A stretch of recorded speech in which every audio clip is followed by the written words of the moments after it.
Dragonites? How's everybody doing? Hope you're having a nice weekend. It's Sunday as I'm recording this. And I hope you're getting ready for an awesome week ahead. So we're going to do a little bit of whipping and chatting today. And we're going to talk a little bit about the event. Welcome everyone officially to Purple Haze. We are going to have a little bit of housekeeping, talk about a couple things, and then we will talk about all things purple. Okay, so first of all, welcome again. And if you have provided your picture, and I'm pretty sure all of you have now, go ahead and start if you'd like to get started. Tomorrow is officially the 1st of June, but if you want to start it today, I have no problem with that. I had already previously done a one section here to kind of just see what I was up against, you know, what the glue was like, what the drills were like, etc. And so now I'm going to just start here, and we're going to go from here. I will hook the beginning WIP Parade to the end of this video, so stick around so you can see that. You guys, as usual, you Dragonites never disappoint. You always pick such interesting canvases, and I just love it. I love the diversity and all the different ones. So we are going to talk about, you know, all things purple, and we're going to go from here. Now, also, don't forget, next month in July, we're going to be doing the Dragonites Dragon event. So get your dragon canvases ready. Be sure you sign up by the 25th of June. And then in August, we're doing the Zodiac. So American or Chinese, up to you, but all things Zodiac. So if you don't have any type of Zodiac, anything in your stash, and you'd like to participate, if you have anything that's celestial, you know, I will let you use that as an alternate. So yeah, anything celestial, planets, anything like that, if you don't have anything with Zodiac theme in it. So there you go. Okay, now we are going to discuss a little bit about purple itself.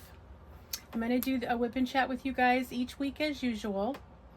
And then somewhere around the 15th of the month, I'm going to ask you for a progress pic. So, and I'll give you a time frame where that needs to be submitted. So you need to send me a picture. And then we will do that'll be around week number 2. Week number 3, we're going to do our first giveaway. So there'll be one on week 3 and one on week 4. And so we will go, as that gets closer, you know, I'll do a little video on, you know, what the potential winnings are. So you'll see ahead of time.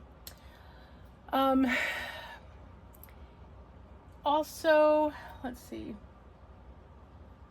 There's a couple more things I was going to tell you.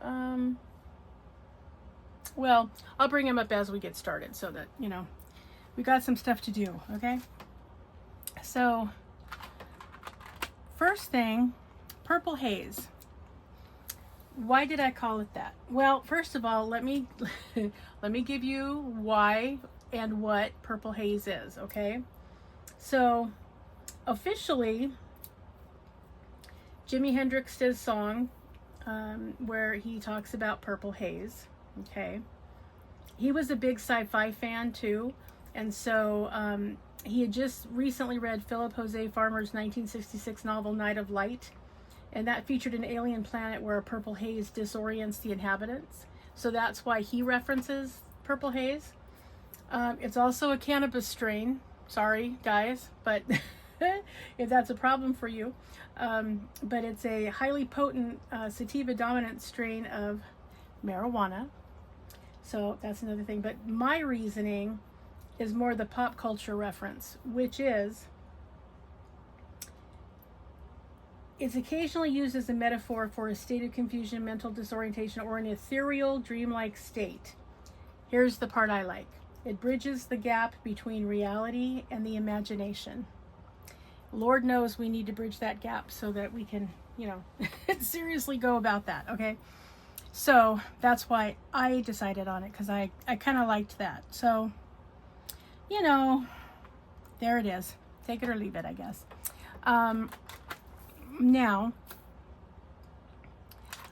I do, you know, guys, I do again have to tell you how much I enjoyed seeing all of your canvases. They're really cool. You guys did a great job. So yeah, be sure you stick around for the WIP Parade because I'd like y'all to be able to see how cool that is. Okay. All right, now, 1 second. Come on, what's going on? I don't know. Something's going on.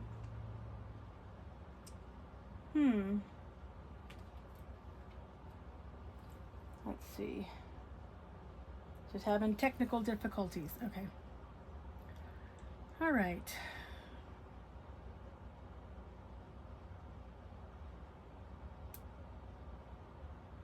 I am trying to get to the area. Okay, here we go. Shoo! Thought we were going to be lost in the weeds there for a minute. No pun intended with the weeds part. I'm just saying. Okay. So we are talking about purple itself. Now, in the weeks ahead, we're going to talk about other things purple. And so, you know, we're going to just have some trivia and have some interesting facts and that kind of stuff. Going to be very casual, very easygoing, you guys. Will your giveaways be predominantly purple? Yes, of course they will. So that's all upcoming. So hopefully you're going to enjoy this event. Certainly if you don't, you can always let me know ways that you would like to see me improve because I'm happy to look at that and see what we can do.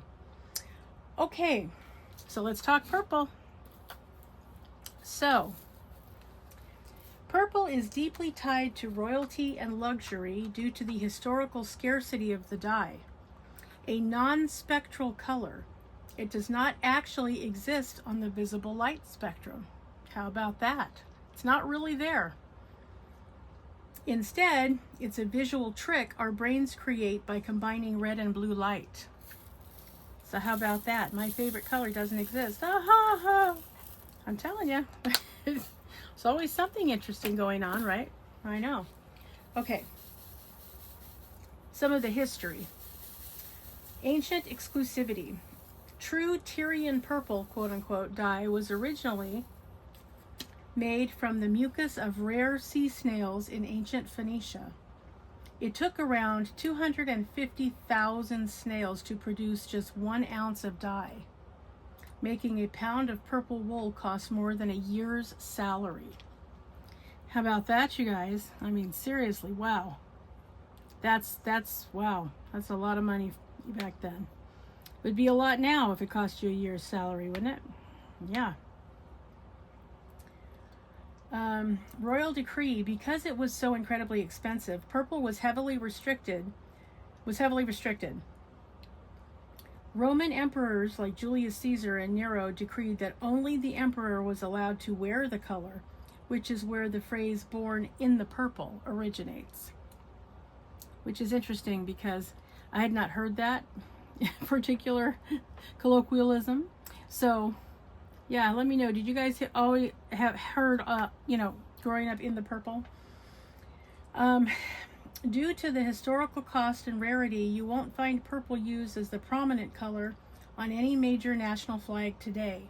Now, that doesn't mean there aren't some flags that have the color purple in them, but it's not the predominant color. It's, you know, just a little bit because, you know, it's very expensive to make if you're going to use snail mucus. Just saying.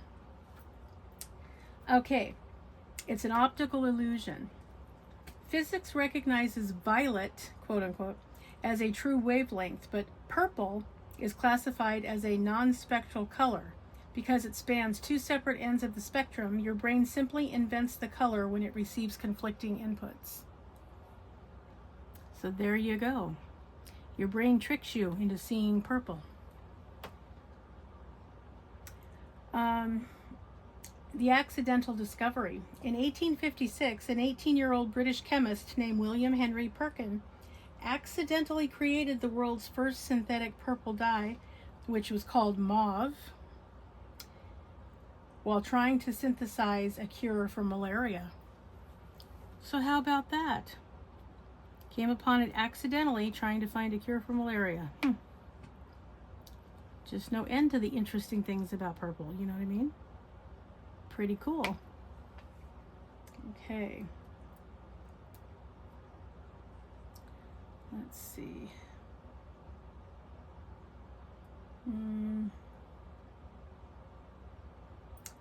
All right.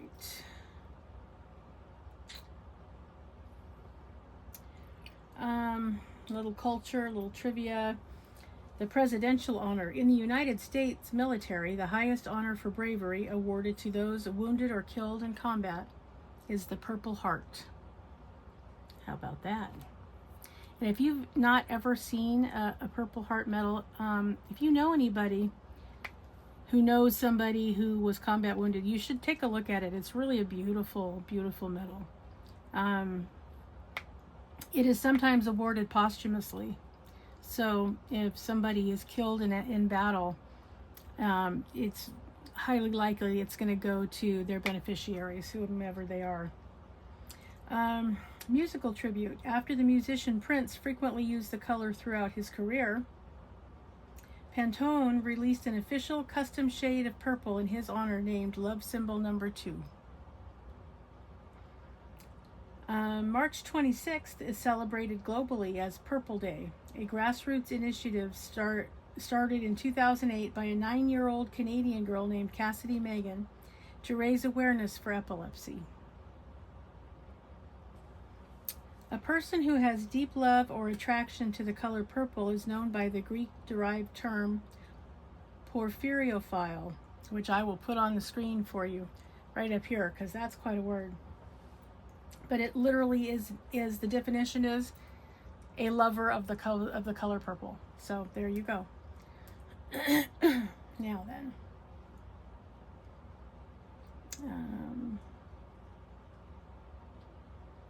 Okay, hold on.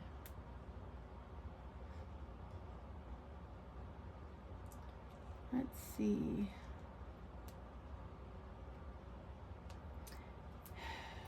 All kinds of technology issues today, guys. It's not cooperating with me. I don't know why. It's just not. All right, let's try that again, shall we? Let's see.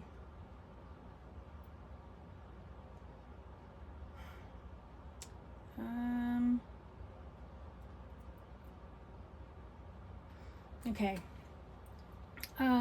So these are some facts about purple. 20 facts about purple. And this can be found on a website called The Fact Site, TheFactsite.com. Royalty, nobility, luxury, and ambition are all associated with the color purple.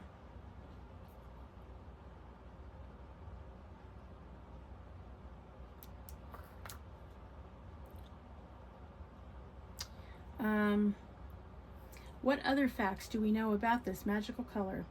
Number 1, originally, the color purple came from a dye made from the mucus glands of a tropical sea snail known as the murex. M-U-R-E-X, the murex.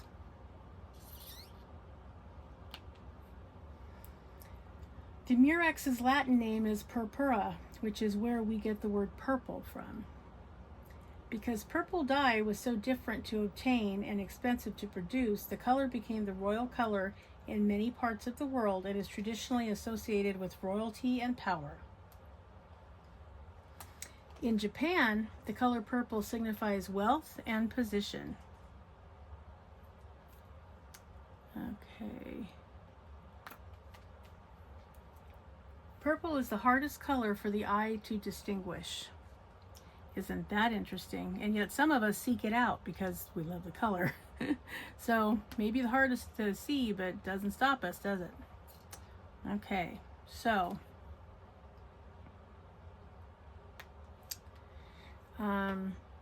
carrots used to be purple, as well as red, white, yellow, and of course orange. Purple symbolizes the gay community in many Western cultures. Okay, we're up to number 8 already. The Archbishop of Cyprus is allowed to sign official papers in purple ink, which is very interesting. You know, here we specify blue or black ink. You're not allowed to use any other color, right, if you want it to be legally binding. So it's always interesting when, you know, another country goes, yeah, okay, we can use purple. It's interesting. I don't know enough about it to know how it copies, like if you use a copier, you know, what happens to it. I know that you can, you know, sometimes you can use blue and it doesn't show up. You know, sometimes yellow comes out dark, but I don't know what happens if you use purple. So it's just an interesting thing. The film Purple Rain, released in 1984, won an Oscar for the Best Original Song Score. Now, that's our friend Prince, right? Purple Rain. Do you guys remember when that came out? I sure do. Okay. The purple finch is the state bird of New Hampshire. I didn't know finches came in purple, but okay. A film called The Color Purple, which was released in 1985, received 11 Oscar nominations. However, it didn't win a single award. I think we probably already know why that is without having to go into the mire, but you know, you get it. You guys are very intelligent, so you know what's going on there. Yeah. Purple is the color of epilepsy awareness because of its association with lavender, which is a traditional herbal treatment for the disease. Did you know that lavender is a traditional treatment for epilepsy? I know. It's interesting, isn't it? Things that people did before Western medicine caught up with it, right? I know. It's very interesting, I think. I mean, you know, having Native American ancestry, my grandmother and I used to talk about it all the time. You know, things that Native Americans use, like willow bark tea, which is basically aspirin. I mean, that's the derivative. That's where it comes from. So, yeah, it's fascinating to me. All the different natural remedies that had to be used because there wasn't synthetic really during that time. Okay, March 26th is Purple Day, which is a day where people dress in purple and raise awareness for epilepsy. Purple Day was created in 2008 by Cassidy Megan, a 9-year-old Canadian. If you're born in the purple, you are born of high or noble birth. Okay, the Forbidden City in Beijing, China is actually called the Purple Forbidden City, which is a reference to a secret purple area in heaven thought to be centered somewhere around the North Star. Okay. Curple, C-U-R-P-L-E, is a strap under the girth of a horse's saddle, which stops the saddle from kicking forward. Hirple, H-I-R-P-L-E, is to walk with a limp, and nurple, oh my gosh, you guys, is the act of roughly twisting a nipple. Oh, that sounds terrible. Okay.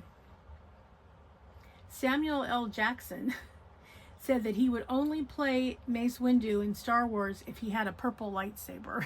This is a man after my own heart. That was just funny to me. Okay.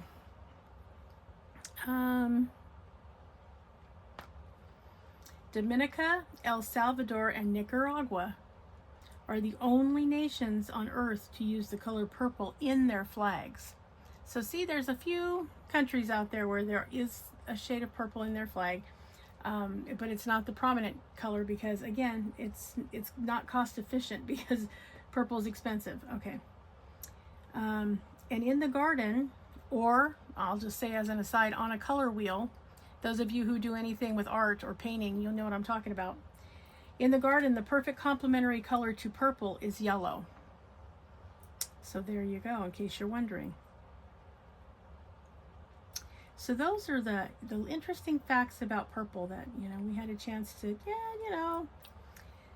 just kind of go over it. So we had an understanding of all things purple. Which of those things that we just talked about is the most interesting to you?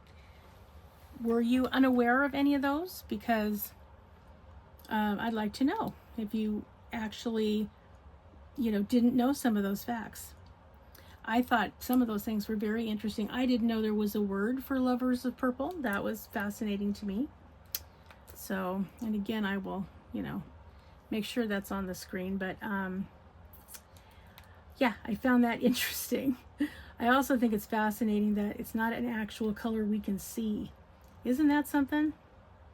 Our brain fills in the gap, but it's not really, I guess, when red and blue are together. But it's interesting to me that it's not an actual color. It's our brain going, oh, let me fit that in there because that didn't make sense. Okay.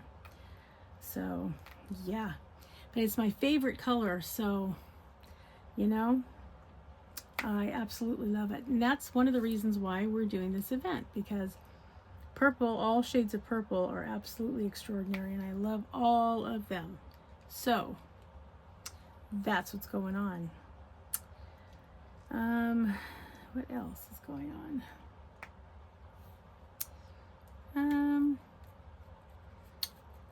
Did any of you see the movie The Color Purple? I've seen it a few times now. Has Whoopi Goldberg in it, has Danny Glover in it, has Oprah Winfrey in it. A lot of really good stars. So if you haven't, you should see it, because it's quite a movie. But yeah. But you know, 84 has been a while ago now. I mean, let's face it, that's been a long time. But yeah, I think it was a good movie. It was worth seeing. So, you know, if you haven't already seen it, put it into your queue on whatever streaming service you're on, because yeah, it's a good one. You'll be glad you saw it. So that's what's happening. Let's see, what else is going on? I'm working on getting my pain level under control. It's been something else. I ended up filing a grievance against the mail order pharmacy. One, because our insurance requires that we use it, and that's infuriating, because we would both rather get our meds locally. So Neil transferred his to the VA, all the ones that he could. I think there's still 3 that he has to get through the mail order pharmacy because the military doesn't offer it. But I don't have the option. Only the actual veteran has the option to do that. So yeah, and our insurance says if you get more than 2 refills, they allow you 2 refills in case you're having, like, you know, an antibiotic or something, and maybe you need to refill it in order to get over whatever creep and crud you happen to have at the moment. So you can get it up to twice. After that, if you get it filled, you have to pay 100% of the retail. They will no longer pay a portion of it. So yeah. So that's annoying. But I'm working on trying to get their little act together. They do this about once every year or two. Somebody thinks they're going to make a name for themselves or something. I don't know what the heck goes on. And they just screw everything up. It's like, you know what? I have been on this medication. I've been on this medication at this dose for 15 years. Could you just shut up and ship it? Thank you so much. Yeah, I am finding that I'm having less and less patience the older I get. And I didn't have much to start with. So there's that. So, yeah. It's been very frustrating. My physician said, okay, you cannot go without it this long. I said, yeah, you're telling me. So she ended up calling out like a 2-week supply locally so that I could have, you know, some pain relief as part of my regimen. And she yelled at them and read them the riot act so that they would get their act together. So it's supposed to be in process. Yeah, right. I don't trust in process. So tomorrow we will be getting a status check on it and potentially asking for, you know, somebody with some authority that we could talk to, because yeah, this is getting slightly more than ridiculous. So yeah, that's that. Okay. But I'm working on it. So I had gone without pain medication for 6 of the longest days ever. And I mean, it was bad, you guys. I told Neil, if it's not here tomorrow, this was like, probably Thursday. I'm like, if it's not here tomorrow, then I'm just going to go to the hospital and tell them they're going to have to admit me for pain relief, because I can't do it. I cannot function. So we both got on the phone to the pharmacy and, oh, no. We canceled it for clinical concerns, quote unquote. I said, clinical concerns? Are you out of your mind? Number one, how dare you cancel my prescription sent in by my physician? Yeah, that's way above your pay grade. So number one, you had no business doing that. Number two, you have both my number and her number. So if you needed to find something out, all you had to do was call us. Either of us could have ironed this out for you and we wouldn't be here now. So yeah, they were very nonchalant. So yeah, I decided, okay, enough of that, because that was an overstep for sure. So I filed a grievance, and I'm going to talk to an attorney, and the earliest I could get in was the first week in July, but I will talk to one, and if I can get them to say yes, it's a prosecutable case, yeah, I may go ahead and just do it, because they have done, this is the icing on the cake, but they've done really stupid things before, and way too often, really, for my comfort level. So yeah, something needs to be done. And you can never address it with the people at the DOD, even though you should be able to, but yeah, never anybody available to take the call. So yeah, not good. But anyway, so now I have pain relief on board, but now getting used to it all over again, it makes me really sleepy. So, I mean, I was to a point where I didn't really need, quite as big a dose, but here we are. So that's been one of the things I've been fighting the last several days. What else is going on? So Finn and Merlin have been on serious amounts of antibiotics. We're finally through with them. Finn is feeling much better. I mean, he's obviously much better. Merlin still kind of not himself. He's better, but he's still not quite there. So I do have an appointment. His vet is back in her office. They were gone for like 6 weeks because they were doing a remodel. Then they found out that there was some asbestos and some black mold. So then they were gone even longer than they anticipated. Well, that got all cleaned up, but long story short, they're back now. So I, basically said, because I went to my vet that sees my dogs, and I was like, hey, yeah, I'm sort of in a situation here. Is it possible to, get some medication for them and this kind of thing? So he did prescribe it for me so I could get them started on an antibiotic, which was good. And, Finn rallied fairly quickly. Took him a minute, but, once he started to get better, he started to get better quite quickly, which was good because, with his heart disease, I never know what's going to be the last culprit, right? So I was happy to see him improve. Now, Merlin, who's never sick, I mean, really, and he's half Finn's age. Finn is 11 years old. Merlin is 6 years old. He was a COVID dragon. That's when he was born. July 1st, he will be 6 years old. And so, yeah, I just was unhappy to see that he wasn't rallying quite as well as Finn. So there's going to be an expensive vet appointment coming up. But, I try not to go to the vet with the dragons unless I absolutely have to, because it's going to be a triple the charge, really for nothing unique. It's because that's what they can charge, and so that's what they charge.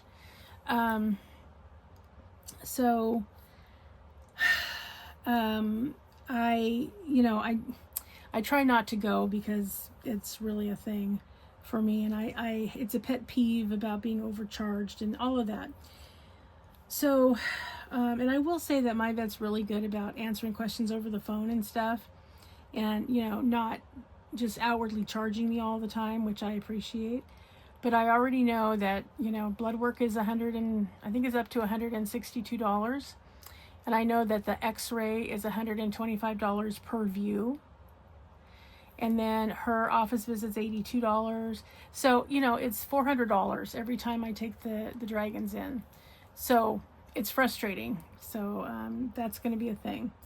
And I am going to talk to her about, or talk to the directors of the clinic, whichever, and just kind of say, hey, you know, do you have a group rate? Because, or since I'm technically a rescue, can I get a revolving credit so that I can take them in when they need to go in, and I can just pay you whatever the monthly amount would be. So I'm going to find out about that and then get them in there, because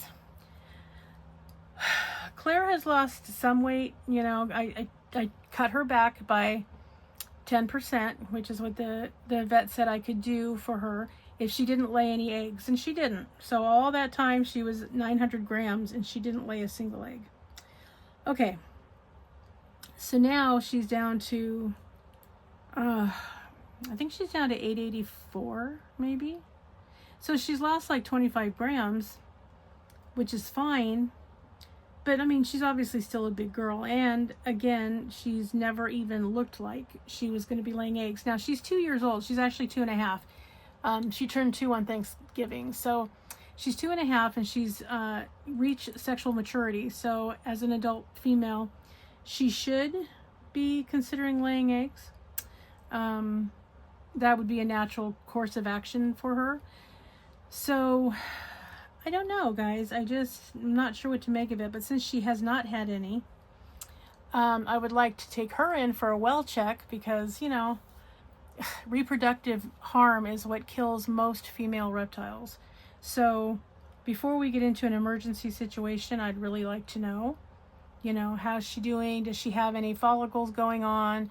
Is her oviduct okay? Are all those things functioning? But again, that's going to be an x-ray and probably blood work also. So, and Ruby was due in May. So this last month, she was due to go in for her annual well check, because she had surgery last year. You know, 2 years ago, she had the spay done. And so I wanted to make sure she gets in and see that she's doing okay. So that's, you know, an important thing. And she hasn't been in yet because, again, it's going to be big money. So I have to take Merlin, so I'm going to take Merlin in, see what's going on with him. I'm going to keep giving Finn his normal daily medicine, because I think that's the best thing we can do for him at this point. And then I want to make a well check for the girls probably next month or the month after, as long as everybody stays okay, because we got a letter from the IRS. You guys might remember, I think I talked about it, that Neil had identity theft, and somebody wrote in to the IRS pretending to be him. Somebody with a construction business. Yeah, right. He can barely walk, but yeah, construction. Okay. So the IRS thought it was suspicious, didn't know what to think. So we went into the office, brought all of our information, all of our ID, everything we needed, you know, all of our returns from 2009 up. So, you know, we were well prepared. We went in there, we talked to the lady, who was very nice, very nice. And she said, you know, my gosh, I'm so sorry. It happened to her 3 times, and she's a single mom. So, I mean, these people are diabolical. So anyway, so she fixed it for us. Well, then I guess the people tried to do it again this year with 2025's taxes. And because we had gone in and she had copious notes, they said, oh, hey, you know what? Yeah, we sent you that letter. Never mind the letter. We'll review what's happening. Give us 60 days. At the end of the 60 days, we will either A, send you your return, B, tell you what we need if we don't have everything, and, you know, C, if there's any other determination, then we'll talk about it at that time. So in theory, we should be getting 2 years worth of tax returns at some point here, but, you know, who knows, right? So that's that. Hoping we will be able to figure some stuff out here pretty soon, but till we get that whole thing dealt with, there's not a lot we could do, but it would be nice to have our tax returns, because I got dragons I'd like to be able to take to the vet. Thank you very much. So that is the situation there. But I mean, everybody's okay for the most part, except Merlin. He's kind of miserable, but everybody else seems to be doing okay. So yeah, but I want to definitely get him checked out. Mostly because number one, I've never had 2 dragons sick at the same time ever. I mean, in the 10 years I've been rescuing dragons, I have not had that be a thing. Because, you know, anybody that comes in here that was new, well, goes into isolation automatically until I can confirm that, you know, get them in to see a vet and confirm that they're not carrying anything communicable. Because if you take a sick dragon in and you have dragons, it could wipe out your whole colony very easily. I have seen it happen. So, you know, so I start them with isolation. So, that's, you know, partially I've been lucky, and partially I took precautions so that, you know, if there accidentally was a sick dragon, that they wouldn't be in contact with the other dragons till we could work it out and everybody was safe to be introduced. So, yeah, so that's what happens there. So I've never had cross-contamination, thankfully. And so, but yeah, they're kind of spread out. I mean, I guess that's the bottom line, is they're kind of spread out. So the likelihood is very, very slim that they would be two or more would be sick at the same time. And so this is the first time that's happened. Okay, that was disconcerting enough. And I went to do extra precautions. I, you know, disinfected everybody's, not just their tank, but the environment where they were. So like the tables that they sit on, you know, the wall hangings or the curtains that are behind them. Like, I mean, I disinfected everything because I didn't know for sure where it came from. So, yeah, so I got all of that out of there, which was fine, except I still had 2 sick dragons. So now I'm like, okay. And honestly, you guys, I wasn't as worried about the fact that he got sick as I am worried that he didn't bounce back very well. That actually worries me more than the illness itself. So, and apparently the antibiotics were giving him a stomach ache. He didn't have any diarrhea or anything, but he did not want to eat at all. So Merlin's lost quite a bit of weight, which is making me very unhappy also. So I have to take him in because I got to know what's going on. I don't know what's happening, but it's been way too long. And, you know, it's been over $300 in medication. And he's still just kind of, you know, giving me a lot of side eye, like, just leave me alone, please. I don't want to talk to anybody or do anything. So I don't know what's going on. So hopefully she will be able to find out what's going on and do whatever needs to be done to salvage his cute self. So yeah, that's coming up on Wednesday. So hopefully, I'm hoping to God it's nothing too serious. And then, you know, maybe we could get him on something else that would be better, get him over the hump, get him well, keep Finian well, and then make sure the girls don't get any cross-contamination, keep everybody doing what they need to do. Because now it's going to be summer for a while, it's going to be warm, they thrive in heat. So, you know, it'll be nice to get them outside and really soak up some vitamin D in the sun and some natural UV, and yeah, so that's going to be the goal now that it's nice and warm outside. Too warm for me, but warm enough for the dragons. And get whatever the problem has been out of my life, because yuck, gross, no good, no bueno. Yeah, so I'm interested in finding out what the heck is happening. Now, it's possible it's 2 entirely different strains of something. I mean, that's very possible. But it's awfully coincidental that it would happen at the same time, the same place, and the same strain. You know what I mean? Like, it just, yeah. But I don't know what to make of it. Like, it's, like I said, it's never been a thing. So, I don't know. But hopefully Wednesday I will find out. And then I'll be figuring out how to pay bills after that. But, you know, priorities. You have to prioritize when you don't have enough to make the ends meet. You got to pick an end and run with it. So that's what's going to happen. So I'm picking Merlin's end. And then we will go from there, because here's the thing. Bills are going to go on. They're going to go on. After you're dead, the bills are still going to go on. But, there's only one Merlin, and one Finian, and one Ruby, and one Claire. So, yep. Do with me what you will, but that's going to be my situation on that. So, anyway, I'll keep you guys posted on what happens on Wednesday, but hopefully he will, the vet that sees my dogs did say, because I asked him to please listen to his heart, because I wanted to make sure that that pneumonia wasn't just, running rampant in there and the medicine wasn't working, and, there we'd be. But he said, no, I don't hear anything. There's nothing, no rubs, no murmurs, no nothing, no galloping. The lungs sound totally clear. I was like, oh, thank God. So, as to why he's still punking out, I don't know. Part of it might be this would be a normal mating season time.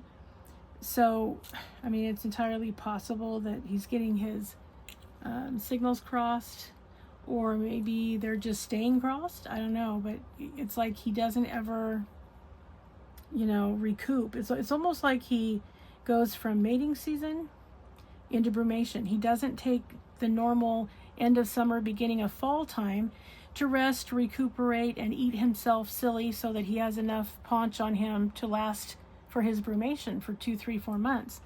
And so the fact that that's not occurring, very concerning to me. And I don't know if you can do anything about it. I'm going to ask the vet, but these animals are so susceptible to weather because they rely on seasonal changes to know what to do, right?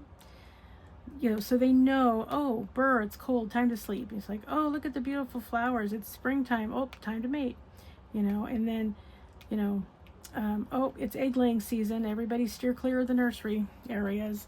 It's like they very, very much depend on that. So climate change has been awful for them because you're having all 4 seasons in the same week, and they don't know what to do. And this isn't Australia. That's, it's not as dry here as it is there. So, everything is working against their favor at the moment. So that's kind of a problem. And I wonder how much that might be, entering into Merlin's issues. So, especially since he can see both of the girls' tanks from where he is in his tank. So, he's well aware that they're here, but, yeah, he's just, he's too much.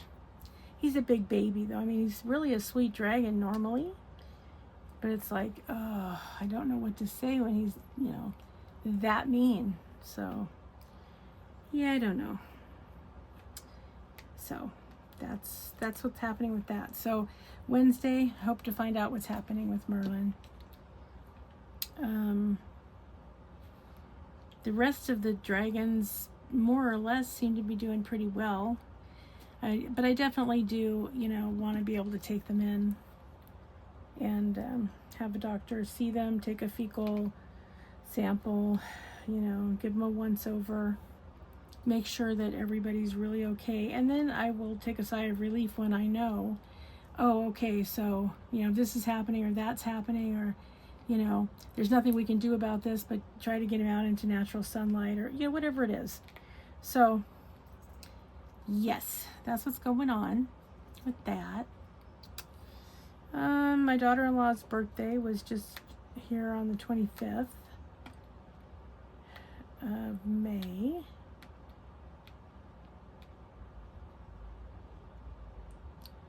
So, what else?